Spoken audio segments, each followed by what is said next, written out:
देखिए, महाराष्ट्र में एक और महाविकास अघाड़ी में सीट शेयरिंग को लेकर गतिरोध बना हुआ है, तो दूसरी ओर राहुल गांधी अब नाराज बताए जा रहे हैं। दरअसल राहुल गांधी मजबूत सीटें गठबंधन को दिए जाने से नाराज बताए जा रहे हैं और दूसरी ओर समाजवादी पार्टी 5 सीटें नहीं मिलने पर 25 उम्मीदवार उतारने का अल्टीमेटम दे चुकी है।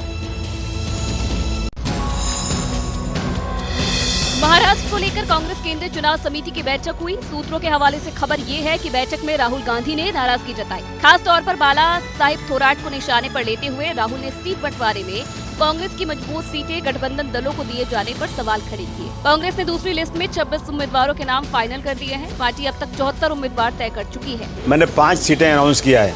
वो अगर नहीं चाहेंगे कि भाई समाजवादी को नहीं लेना, जैसे पहले भी 2-3 इलेक्शन में ऐसे ही हुआ है, तो फिर मैं मजबूर हूँगा और मैं 20-25 सीट फिर लड़ाऊंगा। सीट शेयरिंग के मुद्दे पर चर्चा के लिए अबू आजमी ने शरद पवार से मुलाकात के बाद 5 सीटों की दावेदारी की है। Mahavikas Aghadi will fight and win the election.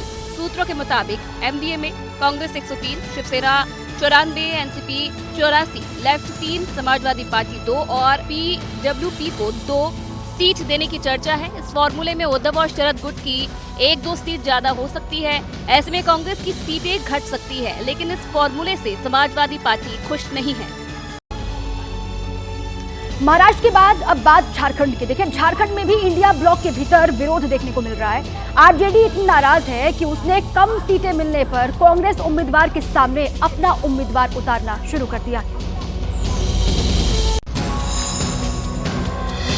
Jharkhand की विश्रामपुर सीट पर कांग्रेस और आरजेडी में सीधा मुकाबला दिख रहा है। पलामू के विश्रामपुर सीट से आरजेडी और कांग्रेस दोनों ने प्रत्याशी उतार दिया है। आरजेडी ने राम नरेश सिंह को उम्मीदवार बनाया है।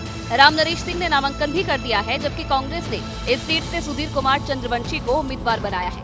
इंडिया गठबंधन में अब तक CPI-ML का पेच भी नहीं सुलझ पाया है। पार्टी जीतेगा, हम भी जाएंगे।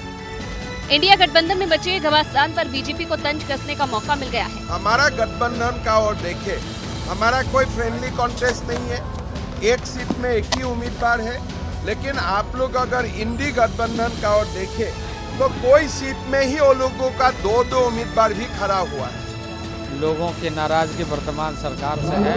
भारतीय जनता पार्टी विजय प्राप्त करेंगे और झारखंड में हम सरकार बनाए। पूरा माहौल भारतीय जनता पार्टी के पक्ष में है, एनडीए के पक्ष में है। एनडीए यहाँ से जबरदस्त जीत हासिल करेगी। और अब बात दिल्ली की। देखिए, दिल्ली में पदयात्रा के दौरान दिल्ली के पूर्व मुख्यमंत्री अरविंद केजरीवाल पर हुए कथित हमले को लेकर आम आदमी पार्टी जो है बीजेपी पर हमलावर है। दिल्ली के मुख्यमंत्री आतिशी ने कहा है कि भारतीय जनता पार्टी चुनाव नहीं जीत सकती और इस वजह से हमला करवा रही है। दिल्ली विधानसभा चुनाव की तैयारी में जुटे अरविंद केजरीवाल विकासपुरी इलाके में पदयात्रा कर रहे थे। आम आदमी पार्टी का आरोप है कि इस दौरान बीजेपी से जुड़े लोगों ने केजरीवाल पर अटैक किया। भारतीय जनता पार्टी को पता है कि वो अरविंद केजरीवाल जी को चुनाव में हरा नहीं सकती, इसलिए वो अरविंद केजरीवाल जी पर हमला करना चाहते हैं। आतिशी ने कथित तौर पर हमला करने वाले शख्स की तस्वीर जारी की। जिस शख्स की तस्वीर शेयर की गई उसका नाम रोहित सहरावत है। नाम के आगे बीजेपी लगाया हुआ है। सीएम आतिशी ने तस्वीर शेयर करते हुए लिखा, जिस आदमी ने अरविंद केजरीवाल पर हमला किया वो बीजेपी का गुंडा है। वहीं बीजेपी ने कहा कि आम आदमी पार्टी को लेकर जनता में भारी आक्रोश है, इसलिए लोग आम आदमी पार्टी की रैलियों और यात्राओं में नहीं आ रहे हैं।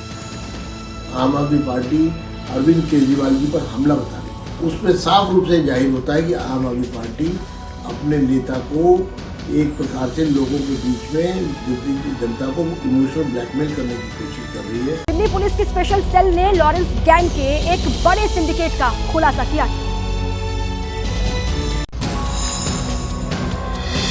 लॉरेंस गैंग ने टारगेट किलिंग के लिए जीपीएस को हथियार बना लिया है, यानी गाड़ी में GPS fit, target hit. Delhi police की स्पेशल सेल की टीम ने लॉरेंस गैंग से जुड़े 7 शूटर्स को गिरफ्तार किया। उनसे 6 पिस्टल और 26 जिंदा कारतूस समेत जीपीएस ट्रैकर भी बरामद किया। पुलिस की माने तो जीपीएस ट्रैकर का इस्तेमाल अपने टारगेट को रास्ते से हटाने के लिए किया जाना था। अभी 7 लोगों को दिल्ली पुलिस की स्पेशल सेल ने गिरफ्तार किया है। इन 7 लोगों के पास से करीब 26 कार्ट्रिजेस और 6 पिस्टल्स, कार, मोटरसाइकिल और जीपीएस ट्रैकिंग डिवाइसेस मिले हैं।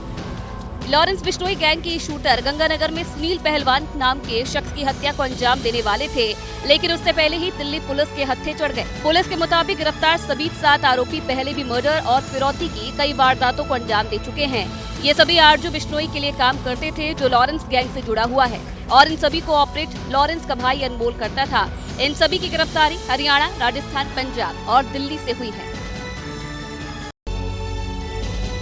एनसीपी नेता बाबा सिद्दीकी मर्डर केस में मुंबई पुलिस ने पंजाब के लुधियाना से एक और आरोपी को गिरफ्तार किया है और इस पूरे के मामले में अब तक 15 आरोपी गिरफ्तार हो चुके हैं।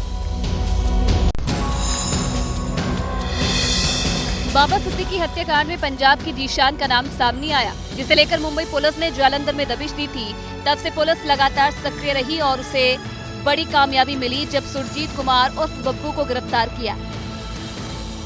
पुलिस के मुताबिक मुंबई से ही पिछले दिनों नितिन को गिरफ्तार किया था। बाबा सिद्दीकी और सलमान खान की रेकी के लिए नितिन और उसके साथियों को तैयार किया गया था। आरोपी सुजीत मुंबई में नितिन के घर के पास रहता था। उसने भी रेकी करने में नितिन का साथ दिया। ये काम करने के लिए उनके खाते में 25-25 हजार डाले गए थे। नितिन से पूछताछ में सुजीत का पता चला, जिसके बाद पुलिस उसकी लोकेशन ट्रैक करते हुए लुधियाना तक पहुंची और धर दबोचा। बाबा सिद्दीकी की हत्या में इस्तेमाल किए गए हथियारों का पाकिस्तान कनेक्शन सामने आया। विदेशी हथियार की खेप पाकिस्तान से ड्रोन के जरिए भारत में पहुंचाई गई। मुंबई पुलिस को अब तक सिर्फ 3 हथियारों की जानकारी थी, लेकिन अब जांच में पता चला कि आरोपियों के पास 3 नहीं बल्कि 4 हथियार थे। देखिए, त्योहारों का ये मौसम है और त्योहार के मौसम में मिलावटखोरी का खेल भी चल रहा है। जहर परोसने वाला ये नेटवर्क यूपी, एमपी, राजस्थान से लेकर के गुजरात तक फैला हुआ है। दिवाली के जश्न को काली नजर लगाने के लिए मिलावटखोरी का धंधा भी जोरों पर है। यूपी के बुलंदशहर में दीपावली से पहले खाद्य सुरक्षा विभाग ने छापा मारा और नकली पनीर बनाने वाले प्लांट का भंडाफोड़ किया। इस प्लांट से 735 किलो मिलावटी पनीर सहित केमिकल मिले 4000 लीटर दूध बरामद किया गया। यूपी के गोरखपुर में एक्सपायरी मिठाइयों से दुकानें भरी पड़ी है। खाद्य विभाग ने एक स्टोर रूम में छापा मारा और 25 क्विंटल एक्सपायरी मिठाइयों को जब्त किया। यूपी के बलिया में खाद्य विभाग ने छापा मारकर 41 बोरियों में भरे मिलावटी बेसन को जब्त किया। यूपी के कन्नौज में खाद्य विभाग की टीम ने 29 कुंटल नकली मिठाइयों को जब्त किया और सैंपल को जांच के लिए भेज दिया। मध्य प्रदेश के उज्जैन में नकली मावा जब्त किया गया। सबसे चौंकाने वाली बात ये सामने आई कि मावे को केवल थोड़ा सा गर्म करते हुए मिठाई के रूप में उसे तब्दील कर दिया जाता था। राजस्थान के जालौर में खाद्य और सुरक्षा विभाग की टीम ने कार्रवाई की और 240 किलो मिलावटी मावा जब्त किया। विभाग की कार्रवाई से मिलावटखोरों में हड़कंप मच गया है। सोशल मीडिया के प्रभाव पर राष्ट्रीय सुरक्षा सलाहकार अजीत डोभाल ने कहा है कि सोशल मीडिया की विश्वसनीयता धीरे धीरे खत्म होती जा रही है और ऐसे वक्त में सोशल मीडिया में फेक न्यूज का मुकाबला करने की जरूरत है।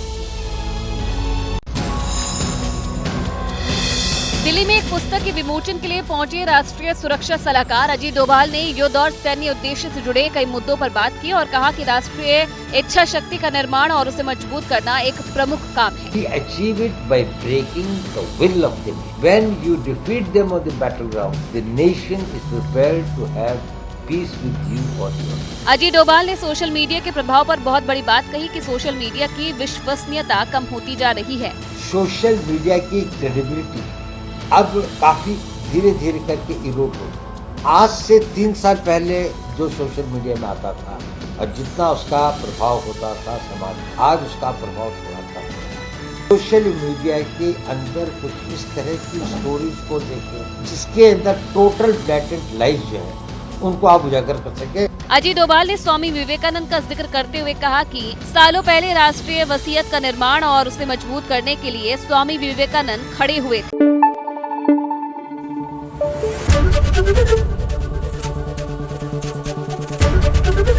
एबीपी न्यूज आपको रखे आगे।